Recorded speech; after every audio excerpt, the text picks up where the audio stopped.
Very good evening again, everybody. I hope everyone enjoyed the film. I've got two very special guests to welcome onto the stage. Well, one, actually, the other one's joining us in just a few seconds. I'd like to welcome them. Oh, actually, first, I'd just like to remind everyone we are recording this Q&A purely for BAFTA purposes. Just want to let you know that as a courtesy. That's why there is a camera at the back. I'd like to welcome we do have both our guests, the director of A Bigger Splash, Luca Guadagnino. Welcome. Welcome, Luca. And as you've just seen, playing Marianne Lane, Tilda Swinton.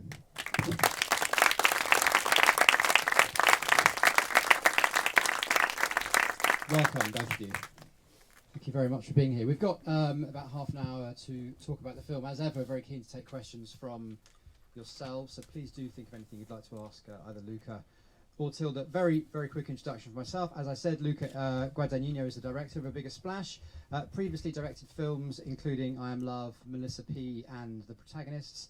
Tilda Swinton, again, as you would have seen, plays Marianne Lane in A Bigger Splash, and previously worked with Luca on I Am Love and two previous films before that. And Luca was actually just saying that just after he'd made I Am Love, it was in this, which I'm sure many of you have seen, it was in this screening room that he showed the film to the composer John Adams, yes. I think. Yeah, which is interesting. Anyone who's seen the film, I think that'd be interesting to know. Thank you very much for this film, The Bigger Splash. A Bigger Splash. I think it's funny, uncomfortable, erotic as well. I think with some fascinating shifts of tone throughout it. Luca, just to start with you. Actually, I apologise at the beginning for Ray Fiennes, who plays Harry, not being here. So I thought I'd begin by asking about Harry as a character. I mean, it's in some ways easy to. Right, I mean, Harry begins the drama of this film in many ways with his arrival. So it's pretty easy to write him off as loud, boorish, irritating. But were you hoping that we'd also feel a vulnerability, a sadness in him as well? Well, good evening, first and foremost. When we were thinking about this film and this character, I am from Italy, so we spent the last 20 years being under the rule of what could be very easily described as the father of the injunction of enjoyment, which is Silvio Berlusconi. So do everything, enjoy life, don't pay taxes, and fuck whoever you want, and everything is going to be right and fine. This was really what was our national kind of life during the last more than 20 years. And I think this perversely went in under the skin of Italians. And so I was really much thinking of what is the role of a father toward the other, and what this father of enjoyment brings to it. I think a very destructive power, a very disrupting power. And so this was the very beginning of my reflection on the character. But of course, a filmmaker should never judge his characters, ever. And so I think that, as you said, it's beautiful to see how this very kind of nostalgia that brings, shatters people around, and this annoyance that is always present is also, in a way, somehow sadly beautiful. And that were the phrases that we're looking for. That's interesting. You mentioned Silvio Berlusconi as a reference there, because I know you've said before that you saw Harry as a peculiarly British or English, maybe even, character. Also, of course, because it's about the music and about the world of music and this legacy of the rock and roll, and so we wanted to be very precise in chiseling the background of that character. Yes, there's nothing more annoying than being unprecise on stuff. I think it's important that he has that kind of identity. Tilda, we see, I mean, we meet Marianne Lane in this particular point in her life where she's barely speaking. I mean, she's recovering.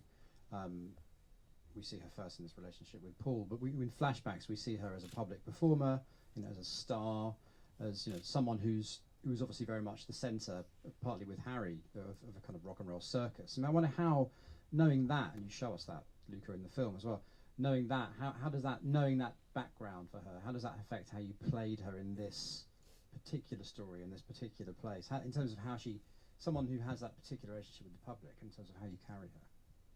Well, she's sort of at that point where all bets are off. I mean, I wondered constantly whether she mightn't be at that point, even if she didn't have to have an operation and be quiet. It feels somehow to me as if she was grateful for that moment, so that she can really pull down the shutters and say, right, I'm off to Pantelleria, and I'm not going to say a word for 3 months, and I'm certainly not going to ring up Harry Hawks. That feeling of hiatus and kind of bouleversé, everything 180 degrees, kind of pushed the quietness. I mean, we knew that we wanted to go into an atmosphere of,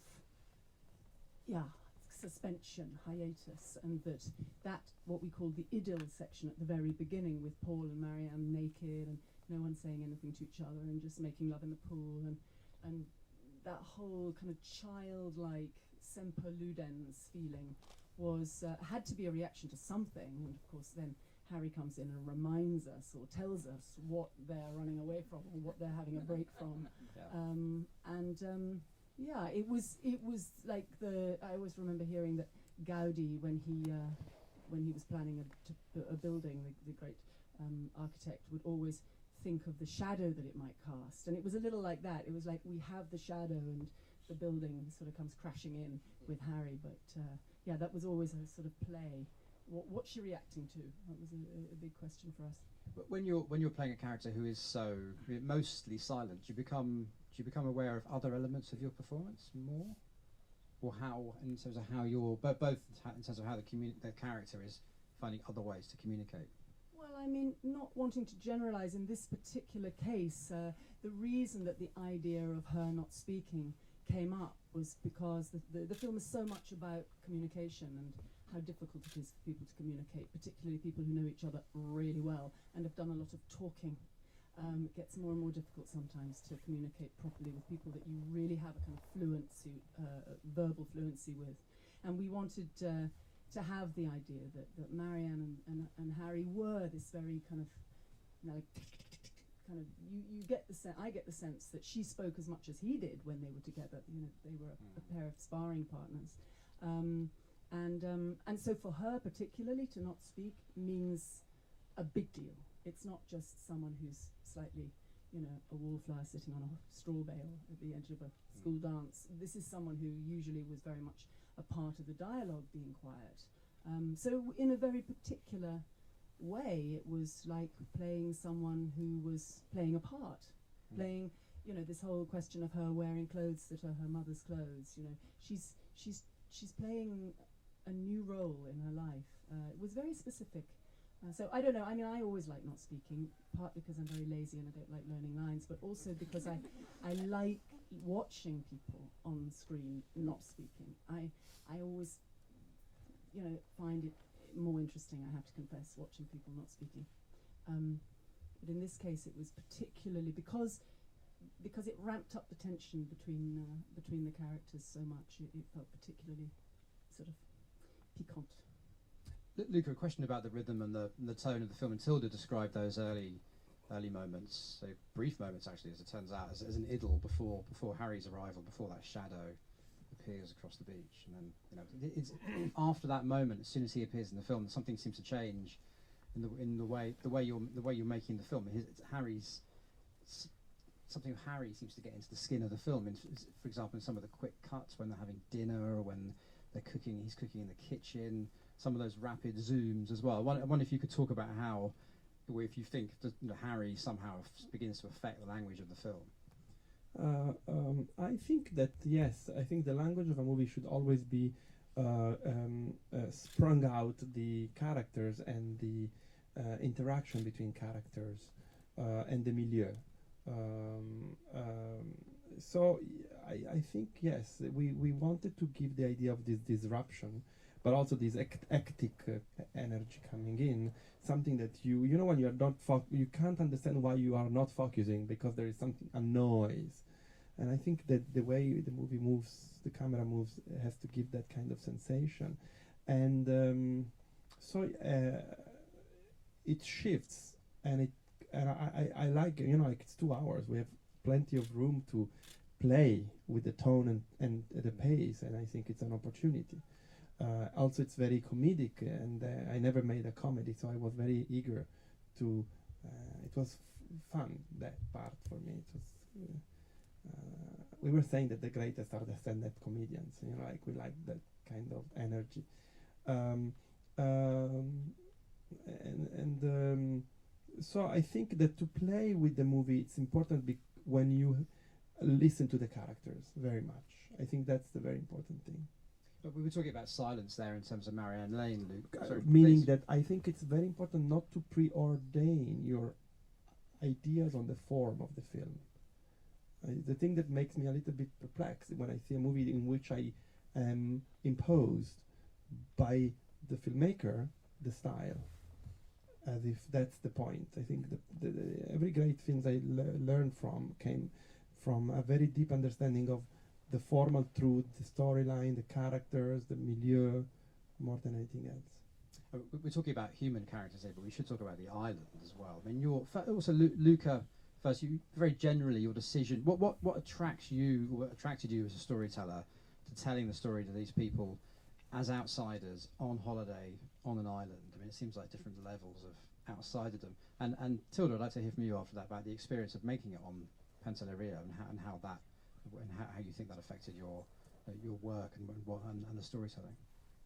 I immediately felt when I was approached to do this film, which is a loosely remake of a French film of the 60s called La Piscine, that was set in the Côte d'Azur in the house. I immediately remembered a trip I made in Pantelleria when I was 16, and how much I was haunted all these years by the memory of that place, a place that was really very fierce, very violent, naturally violent, and a place that was unstable. There was something always not quiet about the place. And I felt that these characters, we all felt that these characters were like interacting with one another, and they were ignoring the surrounding, but the surrounding was pushing them, to open up, to crush this quartet that then becomes a trio. But I think space as a character is very important, and in that case, in Pantelleria, it's very strong. In some way, those surrounding. I mean, maybe you were talking just about the physical surroundings, but them being in a bubble and their surroundings pushing at them. Those surroundings, in the end, allow them to stay in a bubble in the way that they evade justice, and the police don't engage with them in the way that you may expect them to engage with them. Yeah, and it is a really particular bubble. It's not just being in a villa in the south of France. It is, it's being in a chosen bubble, which is quite difficult to get to, in a super luxurious villa, on an island that, as we learn in the film, not only used to be the sort of staging post for slave traffic, but also now, and even more since we started making the film, is at a very particular point, a kind of gateway to Europe for hundreds of thousands of people who are trying to get out of Africa. So, and yet this group of people, in their kind of solipsistic obsession of living their lives in this sense of beauty and self-imposed rhythm, are blind to it all. So it kind of, again, it ramped up the tension of this particular story to be in that place, because you can't really get away from it. You do, it's completely realistic to bump into a bunch of refugees around the corner if you go for a walk in the hills there. It's real. And the idea of pretending it's not real is kind of, bizarre, but interesting. Luca, I mean, you show those two worlds, if we can call them two worlds, rubbing up against each other, but you don't poke at them. You don't punish the characters for being in this bubble, or for not being aware of the world around them. I think you just show us that is the case. That's certainly my feeling. Well, as I said before, I don't think that the director or filmmakers should always ever judge, nor the characters, neither the audience. I think the audience should be an active organism. They should make their own mind. With I Am Love, I had the two very opposite, like all the spectrum from like she's a bitch who has left the family, or she's a prototype of a new freedom. You know what I mean? Like to open the possibilities of people to make their own mind when watching a movie. It's something that it's an attempt, but it's something that we really, really try. I failed to ask about Ray Fiennes' incredible dance moves, but hopefully someone maybe in the audience will when I open up. Could I please take the first question? There isn't a microphone going around, so I'll repeat the question for you. Please. I don't know if it was a question as such, but I felt that they were very in awe of the younger man because he had tried to suicide. The other characters, and the daughter particularly was very in awe of him for that. And it was almost as though the Harry character came in to compete with that, and they were all colluding with this. And there was a kind of satisfaction in the end. One felt that he had suicided, basically, that they had all enabled him to kill himself. It was almost like a sitcom in a way. I thought. Yeah, nice. But also a film noir and a psychological, very sick piece. Yeah. It was delightful, just delightful. You're saying all the right things. That's so great. But it's true. I mean, that kind of, you take 4 people who know each other. I mean, you take 2 people who were lovers who are no longer lovers and used to work together and make records of all things, and then you have the best friend of the guy, and then you have this daughter who suddenly appears on the scene who nobody knew about, who basically is, Lolita's her favorite film, and you put them all together on this island. I mean, it's impossible to imagine 4 people not and the fact that he said falling to her, into a "Did sitcom. you get what you want?" It was like he brought her there Completely. specifically to destroy all of them. It's really, I think that's really delightful stuff. right. But also, as you say, the drama of the attempted suicide. Everybody's got their sort of mystique around them. There's drama of don't talk about drink and don't put a bottle in the fridge. And everybody's got their sort of drama wrapped around them, and their silence wrapped around them, except for Harry, who has to talk for everybody. Even the daughter speaks in these sort of extraordinary, like she speaks in lines from sea movies. And there's Harry just trying to make communication with everybody and over-egging the pudding. Yeah, I think that's really right. It is a sort of sitcom. I mean, we were aware of that when we made it. Yeah. And then it doglegs into something completely different when Harry dies and you have that very the comic position of his policeman. death was so great too, wasn't it? He was still at the head of the table, Yeah, wasn't he? very nice. Yes. Yes. The actor, the performer who plays the policeman is a great satirist in Italy, and his presence in the film is, it's a great honour for us to have him there. But he's a kind of how would you describe? Yeah, I think he's a great Italian Sacha Baron Cohen. yeah. Yeah, he is. Thank you. Can I take another question, please?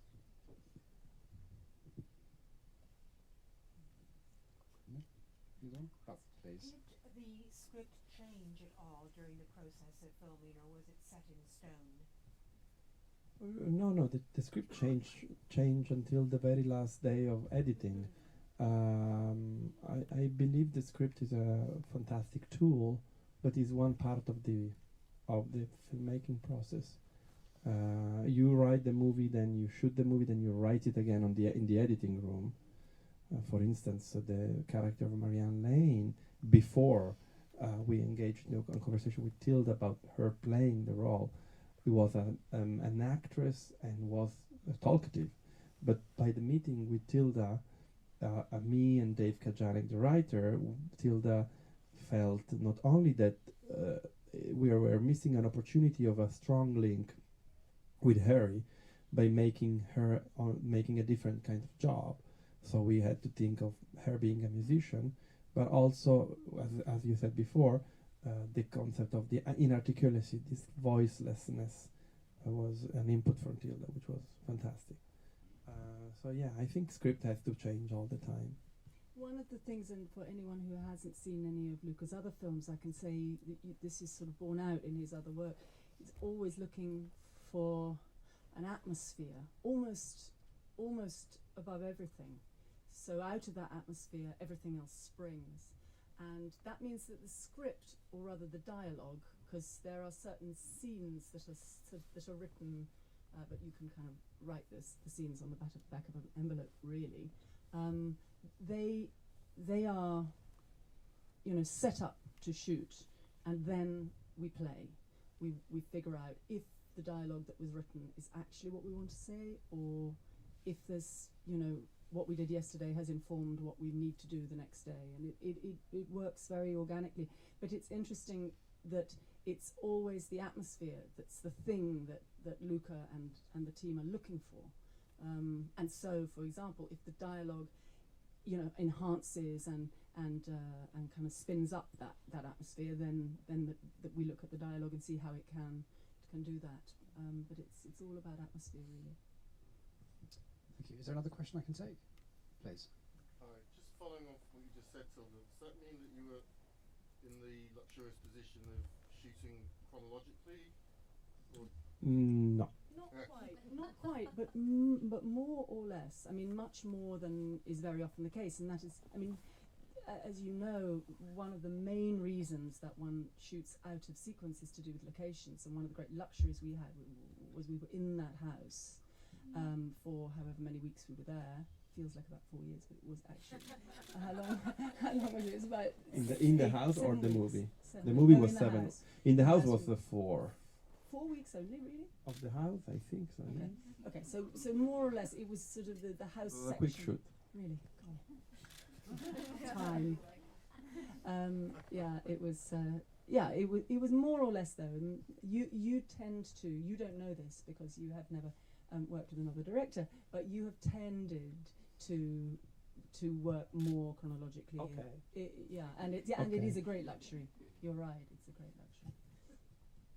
You mentioned about creating atmosphere there. Mhm. Was Luca creating atmosphere? Presumably installing yourself as professionals in this house. Luca, you were saying before we came on, it was a house which you changed quite a lot and you rearranged, but having that house as a location on the island must do a great deal towards creating that atmosphere you're after. Yeah, I mean, it's that house. It's it's a banal thing to say, and people say it about houses in films, but that house was really the protagonist, because anybody living in that house would behave in that way. I think, and pretty much there's always going to be somebody who ends up in the bottom of the pool. Can we take one or two more questions, please? And one last one. Oh, there's one there. Sorry. Okay.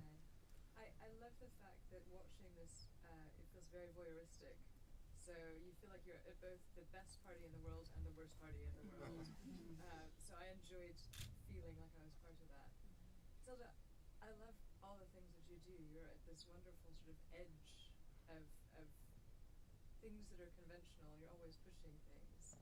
So because I love that, I'm so most curious to know what's the advice that you would most give to, you can choose women or the entire world, about what's your approach to the films that you choose, the life that you live, and this wonderful edge that you live on.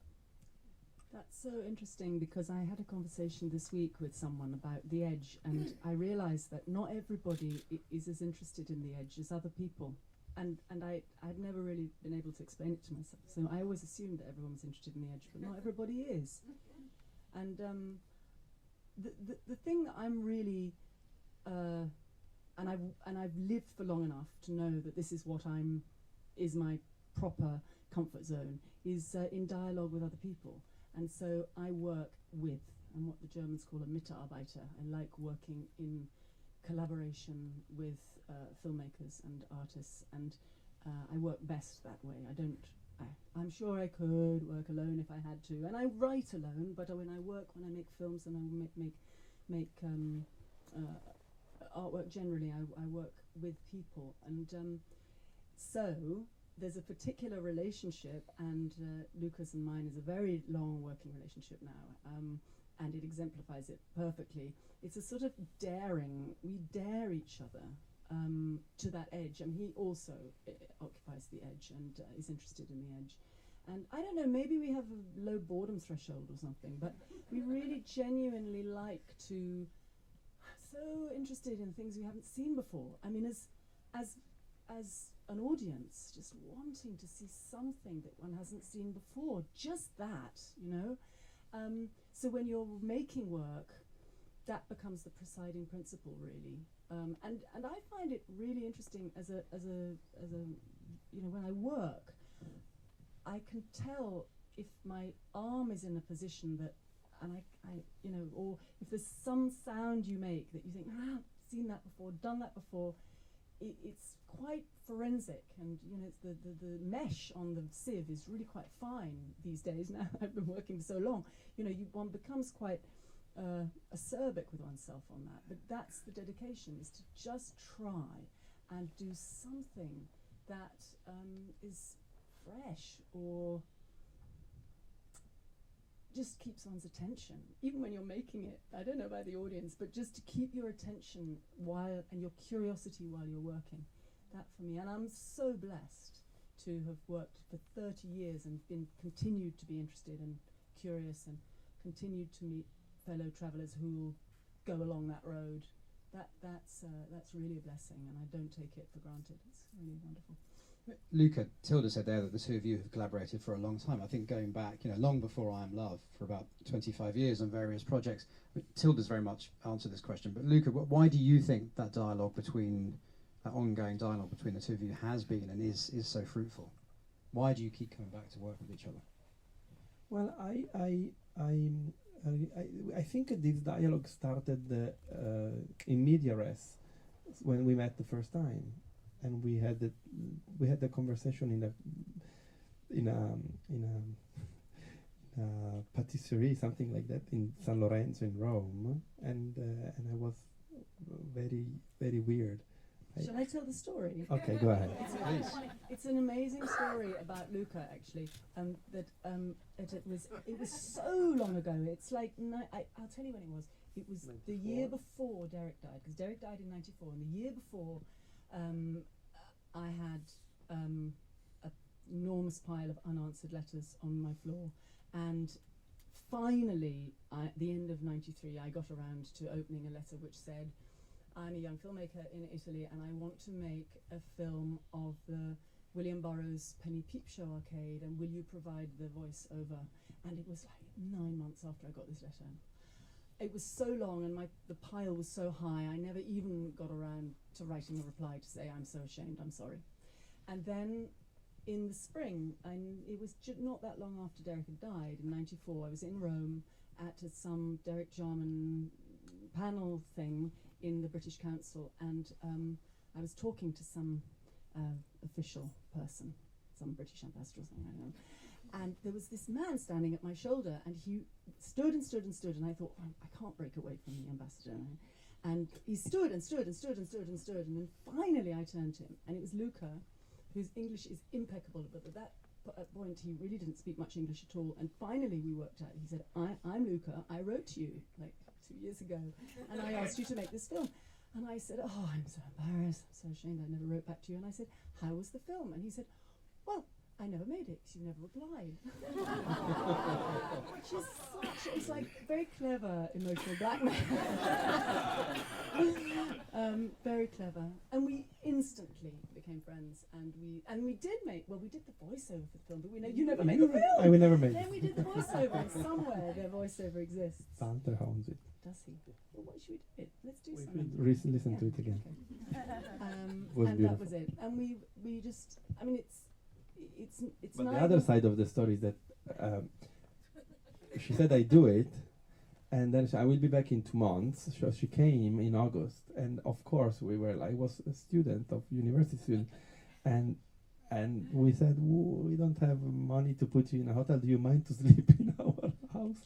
So she came to sleep in this school student house. Yeah. Fun. And we are always working together and always thinking of things and writing things, and they sometimes take a long time to pop up, and there are things, I don't know when the things we're talking about now will pop up, but they will eventually. They're just low growing crops, and it's a really wonderful thing to have that relationship.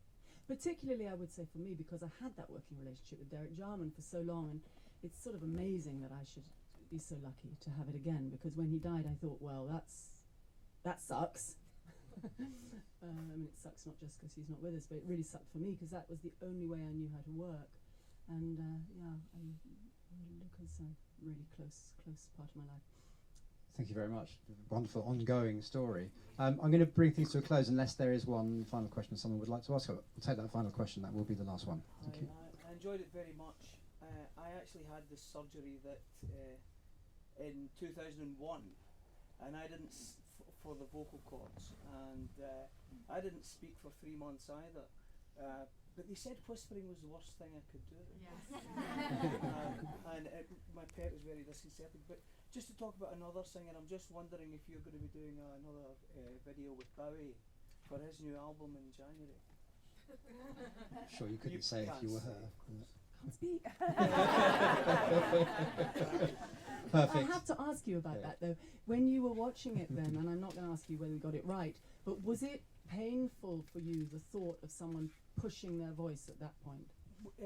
Well, they thought it was nodes, and then when they went in, they found this 5 layers of scar tissue, which they then scraped out and put it back together.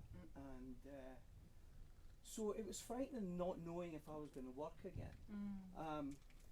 So it took 9 months before I was singing, but that was 15 years ago, so still doing it, just finished 2 months. Wow, congratulations. So, but you didn't scream at the side of a well, pool. Actually, what I did was when I went back, I went to a music college just to do some singing training again, and the first thing I did was Gethsemane from Jesus Christ Superstar. That was the first thing I sang after 9 months. Wow. So it was fun. Wow. Thank you very much. I'm going to bring things to a close and thank Luca Guadagnino Thank and Tilda you. Swinton for a big splash. Thank you very much.